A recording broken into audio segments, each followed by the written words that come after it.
नमस्कार। आज हम लोग इस टॉपिक के बारे में पढ़ेंगे, वो है फंक्शन ऑफ कमर्शियल बैंक, यानी कि व्यापारिक बैंक के कार्य।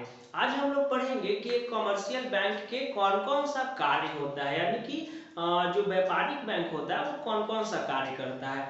देखिए, पिछले वाले क्लास में हम लोग पढ़े थे कि व्यापारिक बैंक की कौन कौन सी विशेषताएं हैं ना, कैरेक्टरिस्टिक्स पढ़े थे, फीचर्स पढ़े थे। उसके आगे जो टॉपिक है वो है फंक्शन ऑफ कमर्शियल बैंक, यानी कि कमर्शियल बैंक के कौन कौन सा कार्य है, इसके बारे में आज हम लोग पढ़ेंगे। तो चलिए शुरू करते हैं। देखिए, व्यापारिक बैंक के कार्य को दो भागों में बांटा गया है। फर्स्ट है प्राइमरी फंक्शन और सेकेंड है सेकेंडरी फंक्शन। ठीक है, प्राथमिक कार्य और द्वितीयक कार्य या गौण कार्य। सेकेंडरी फंक्शन को हम लोग गौण कार्य कहेंगे या फिर सेकेंडरी फंक्शन कहेंगे, द्वितीयक कार्य कहेंगे। ठीक है, चलिए प्राइमरी फंक्शन से शुरू करते हैं। देखिए, प्राइमरी फंक्शन जो है कमर्शियल बैंक का, जो प्राइमरी फंक्शन है, प्राथमिक कार्य है, वो पहला है एक्सेप्टिंग डिपॉजिट। एक्सेप्टिंग डिपॉजिट कहने का मतलब कि जो कमर्शियल बैंक है, जो व्यापारिक बैंक है, उसका प्राथमिक कार्य है पहला जमाएं स्वीकार करना। तो कमर्शियल बैंक चार तरीके से स्वीकार करता है जमा। ठीक है, कितने तरीके से? चार तरीके से स्वीकार करता है। पहला है करेंट डिपॉजिट। करेंट डिपॉजिट यानी कि चालू जमा। ठीक है, करेंट डिपॉजिट कौन खुलवाता है जी? जिसके पास बिजनेस है, जिसका अपना बिजनेस है, जिसको बहुत सारे जगह से पैसा अकाउंट में आता है और उसको बहुत सारे अपने एम्प्लॉइज को पैसा भेजना होता है, तो वो कौन सा अकाउंट खुलवाएगा? करेंट अकाउंट खुलवाएगा। करेंट अकाउंट में आपको इंटरेस्ट मिलता नहीं है बैंक के थ्रू। ठीक है, बैंक आपको उस अकाउंट पे इंटरेस्ट देता नहीं है, बल्कि ट्रांजेक्शन आपको उसमें जब हैवी रहता है, हैवी ट्रांजेक्शन रहता है, तो उसके बदले आपसे क्या करेगा? चार्ज लेगा। समझ में आया? तो ये होता है करेंट डिपॉजिट। सेकेंड जो है, सेकेंड है सेविंग अकाउंट। सेविंग अकाउंट यानी कि बचत जमा। सेविंग अकाउंट्स क्या होता है? सबके घर में पेरेंट्स होंगे, उनके आपके घर मम्मी पापा होंगे या आप ही का, ठीक है ना? क्या होगा? सबका घर में जो अकाउंट होगा बचत खाता का होगा, सेविंग अकाउंट का होगा। यानी कि खर्च करने के बाद जो हम लोग का बचता है वो बैंक में क्या कर देते हैं? जमा कर देते हैं। तो हम लोग हमेशा थोड़ी ना एक महीना में एकदम 1000 को ट्रांजेक्शन कर देते हैं, नहीं ना। सेविंग अकाउंट महीना में 2 बार जमा किए, 2 बार निकाले, है ना? मतलब अगर 30,000 जमा किए तो महीना में फिर 10,000 निकालिए लेते हैं ना कुछ ऐसा काम आ ही जाता है कि पैसा निकालने का जरूरत पड़ जाता है। ठीक है, तो ये हो गया आपका सेविंग अकाउंट। सेविंग अकाउंट सभी मिडिल क्लास फैमिली के पास होता है जी, बचत जमा, है ना? कुछ खा पी के जो बचा, जो पैसा 2-4 रुपया, उसको हम लोग क्या करते हैं? बैंक में जाके जमा कर देते हैं। ठीक है, तो ये हो गया सेविंग जमा, बचत जमा। थर्ड होता है फिक्स डिपॉजिट। फिक्स डिपॉजिट मतलब सावधि जमा। फिक्स डिपॉजिट होता क्या है?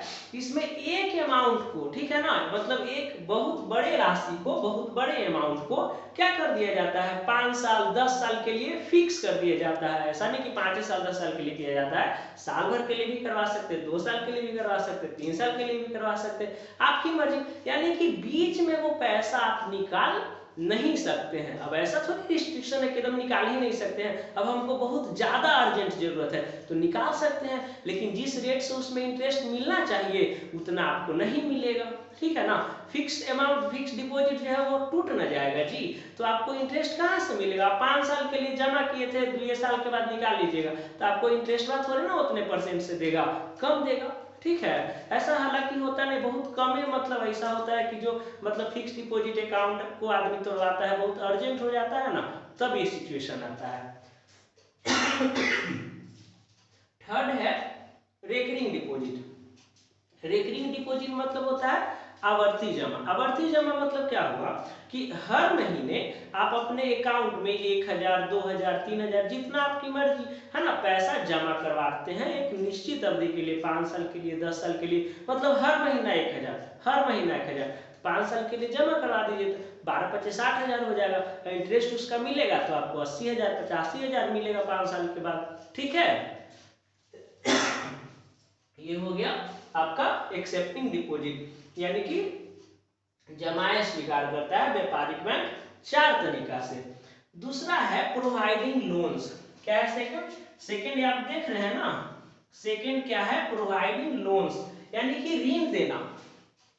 अब एक कॉमर्शियल बैंक किस तरह से लोन देता है अपने अकाउंट होल्डर को, इसके बारे में जानेंगे।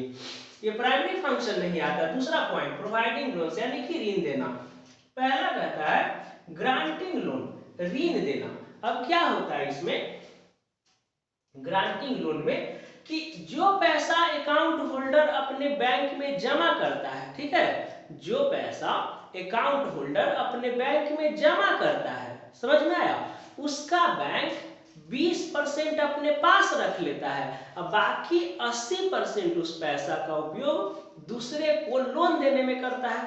समझ में आया कि अगर मान लीजिए हम 1 लाख रुपया बैंक में जमा किए, तो कमर्शियल बैंक जो है, यानी कि जो भी बैंक है, पंजाब नेशनल बैंक या स्टेट बैंक, वो मेरे पैसा को 20% है, 1 लाख जमा किए तो 20,000 रख लेगा, अपने पास रखेगा, ठीक है ना, मतलब देने के लिए कि मे भी कभी ना कभी हम निकालेंगे। बैंक जानता है कि टोटल पैसा तो कभी नहीं निकाल सकता है अकाउंट होल्डर, ठीक है, तो 20,000 अपने पास रखता है, बाकी मेरा 80,000 रुपया है वो दूसरे को दे देगा लोन के रूप में, ठीक है ना।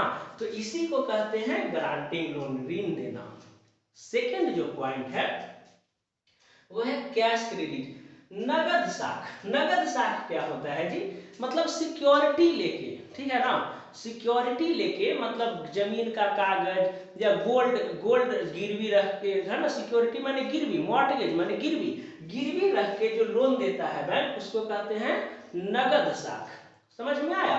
नगद साख। मणिपुरम गोल्ड लोन का नाम सुने होंगे, अक्षय कुमार पहले इसका एडवर्टाइजमेंट करता था, मणिपुरम गोल्ड लोन, यानी कि गोल्ड रखिए सिक्योरिटी के रूप में बैंक के पास, और उस उतना के है उस गोल्ड के बदले में आप बैंक से क्या करिए, लोन ले लीजिए, ठीक है ना। तो ये नगद साख हुआ।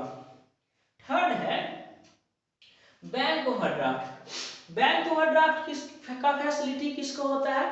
बैंक ओवरड्राफ्ट का फैसिलिटी उसी को मिलेगा जो करेंट डिपॉजिट, चालू जमा, यानी कि जो करेंट अकाउंट खुलवाया हुआ है बैंक में, उसी को फायदा मिलेगा बैंक ओवरड्राफ्ट का।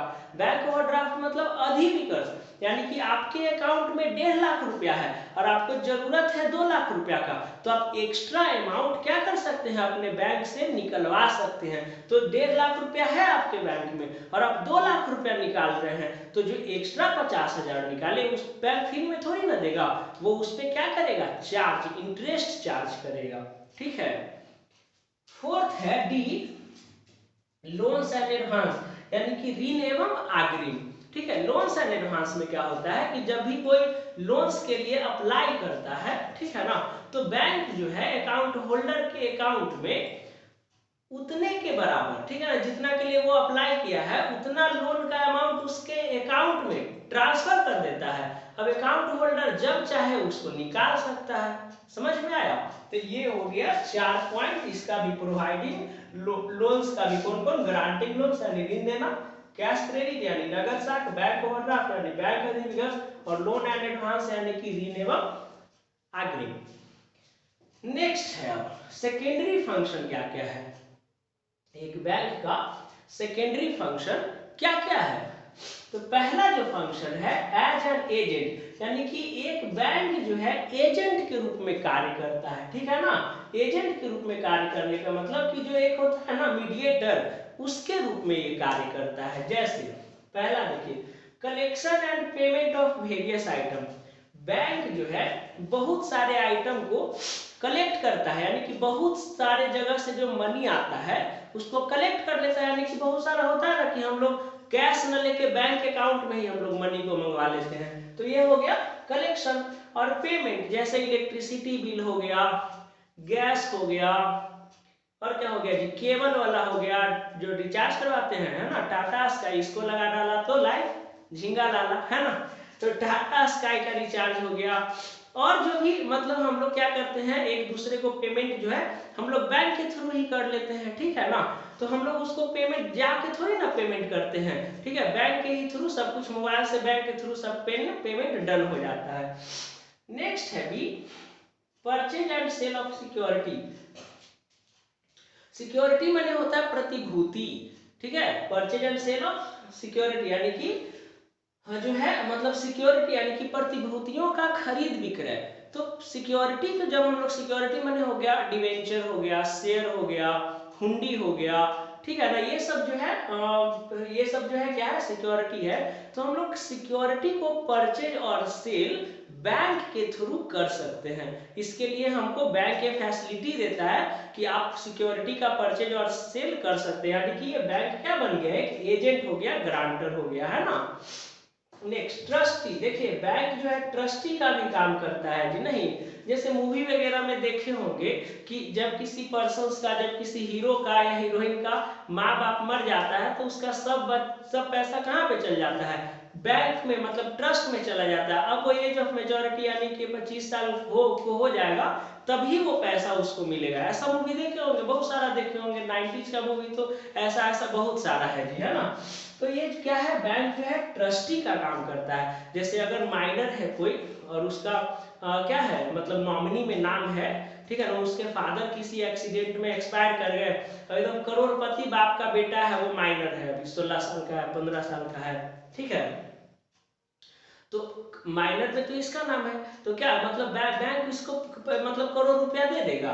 नहीं, मतलब ये एज ऑफ मैच्योरिटी जब इसका होगा, यानी कि मतलब जो भी है 21 साल या फिर 25 साल जब होगा, ठीक है ना, तो तब वो लड़का जो है वो अपने फादर के प्रॉपर्टी पे क्या करेगा, मतलब पूर्ण रूप से वो उसका हो जाएगा, है ना। नहीं तो जब तक माइनर से एडल्ट नहीं होता है तब तक उसका जो रख रखाव है, जो जिम्मेवारी है, वो कौन रखेगा, बैंक रखेगा।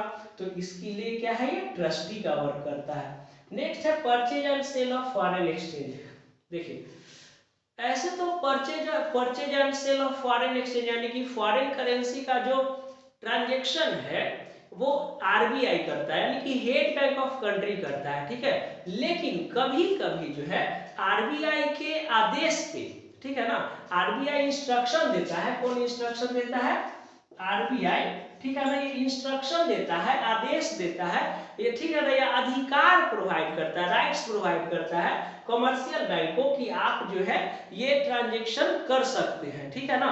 तब उसके आदेश पे, आरबीआई के आदेश पे कमर्शियल बैंक जो है, ये व्यापारिक बैंक जो है क्या है, परचेज या सेल ऑफ फॉरेन एक्सचेंज करता है, डन करता है, यानी दूसरे देशों से लेन देन का काम करता है।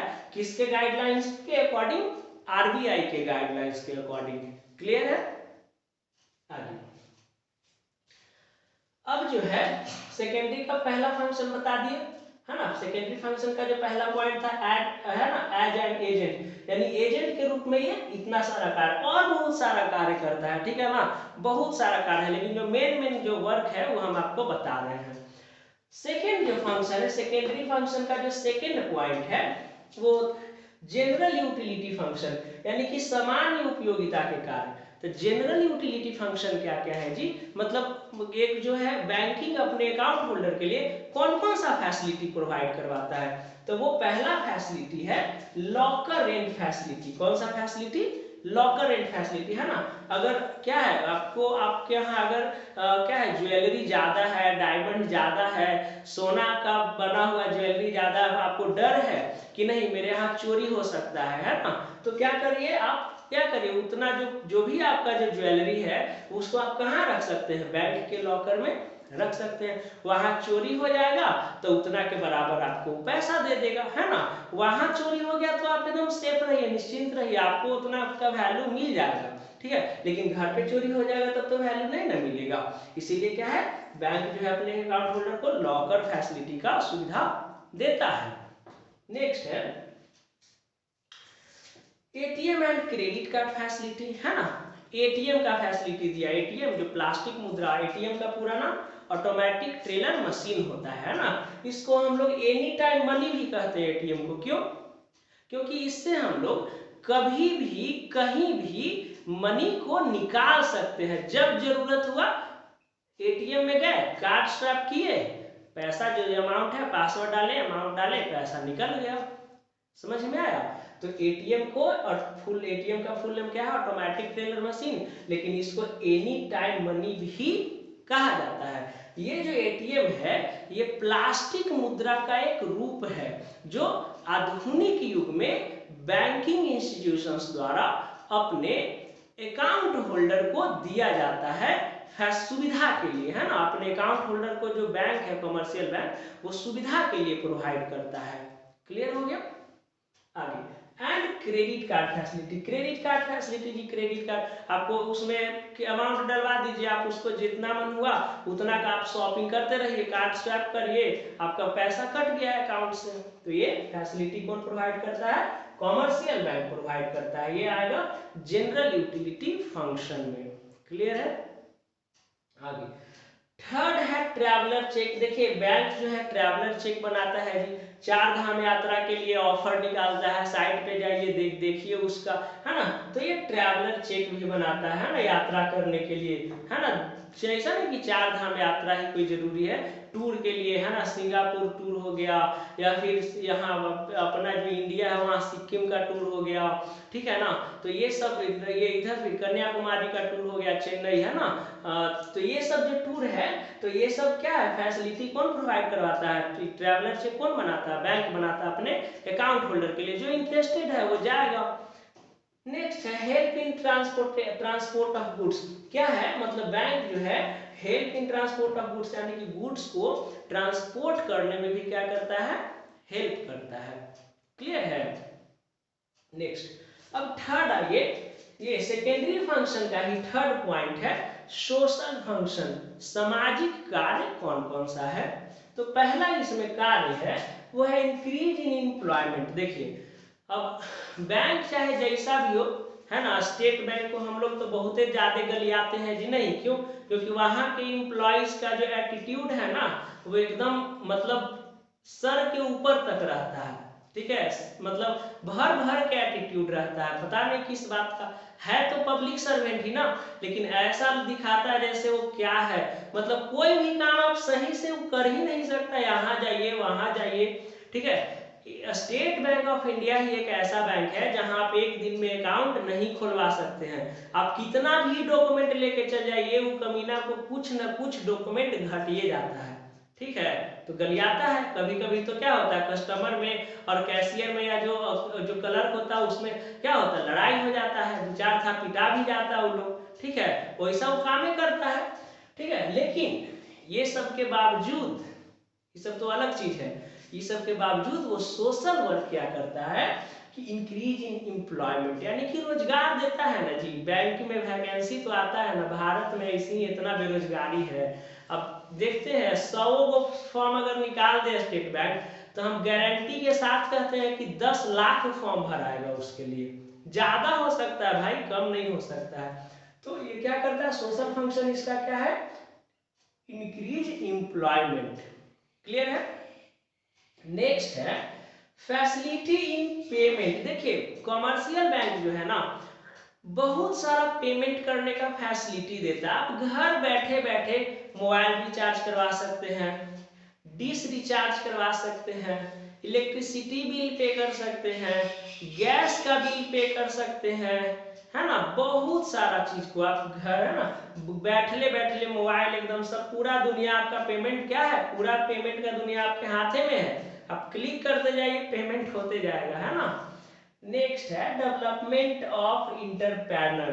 देखिए डेवलपमेंट ऑफ इंटरप्रेन्योर मतलब कहने का मतलब, देखिए इंटरप्रेन्योर के लिए बैंकिंग जो है ना बहुत हेल्प करता है। जैसे मान लीजिए किसी को बिजनेस करना है और उसके पास पैसा नहीं है ज़्यादा, ठीक है। जैसे मान लीजिए कि 10 लाख का बिजनेस हमको एस्टेब्लिश करना है और मेरे पास 5 लाख रुपया ही है, तो हम बैंक में क्या कर सकते हैं, 5 लाख रुपया तो हमको कोई उधार देगा नहीं, देगा, ट्रस्ट ही नहीं करेगा ना कि लेके भाग जाएगा। लेकिन बैंक के पास अगर हम लोग, है ना, बैंक का क्या बताया फंक्शन, प्राइमरी फंक्शन है ना प्रोवाइडिंग लोन से ऋण देना, तो प्रोवाइडिंग लोन्स में हम क्या बताए, कैश क्रेडिट। क्या है कैश क्रेडिट में, अब मॉर्टगेज पे ये लोन देता है। अगर हम जमीन का पेपर उसको दिखाएंगे, देंगे उसको, मॉर्टगेज रख लेंगे और उसके बदले में हम लोन मांगेंगे, तो वो हेल्पफुल क्या करेगा, वो हमको प्रोवाइड कर देगा। तो यही होता है इंटरप्रेन्योर के लिए कि जब भी उसको चाहिए, ठीक है, जब भी उसको पैसा का नीड होता है तो वो कहाँ पे जाता है, बैंकिंग के पास जाता है, प्राइवेट बैंकिंग के पास जाता है, क्योंकि उसका लास्ट मतलब उसका जो भरोसा है वही होता है, बैंकिंग होता है, क्योंकि वही लोन दे सकता है 5 लाख रुपए, और कोई लोन दे नहीं सकता। परिवार वाला से तो उम्मीदें मत रखे भाई, परिवार वाला आपको कभी नहीं चाहेगा कि आप जिंदगी में आगे बढ़िए, वो हमेशा अगर आप आगे भी बढ़िएगा तो पीछे से टांग खींच देगा, ठीक है ना। तो ये सब इंटरप्रेन्योर के लिए कौन सा एकमात्र सहारा कौन है भाई, है ना, कौन है, कॉमर्शियल बैंक है, ठीक है। तो ये जो तीन जो जो पॉइंट बताए, प्राइमरी फंक्शन और सेकेंडरी फंक्शन, यही कॉमर्शियल बैंक यानी कि व्यापारिक बैंक का जो मेन जो कार्य है वो है। क्लियर है। नेक्स्ट क्लास में हम लोग पढ़ेंगे कि नेक्स्ट क्लास में देखिए इसका प्राइम फंक्शन हो गया ना, नेक्स्ट क्लास में क्रेडिट क्रिएशन के बारे में पढ़ेंगे, साख के निर्माण के बारे में पढ़ेंगे, ठीक है, ठीक है। जय हिंद।